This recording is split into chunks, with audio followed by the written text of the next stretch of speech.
Matapos ang signal mula sa kanyang asset, agad pumasok ang poser buyer sa isang lugar sa Bagong Barrio, Caloocan.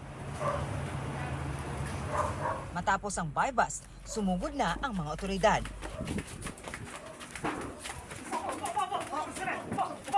Lima ang arestado sa operasyon, kabilang ang menor de edad na grade 11 student at 18 taong gulang na grade 12 student.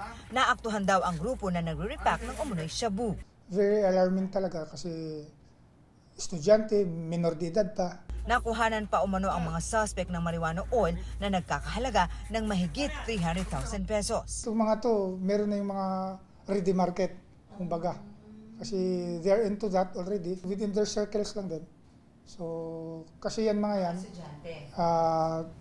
most likely. Ang subject ng operasyon na si alias Pau Pau. Para sa pagkaanan mo.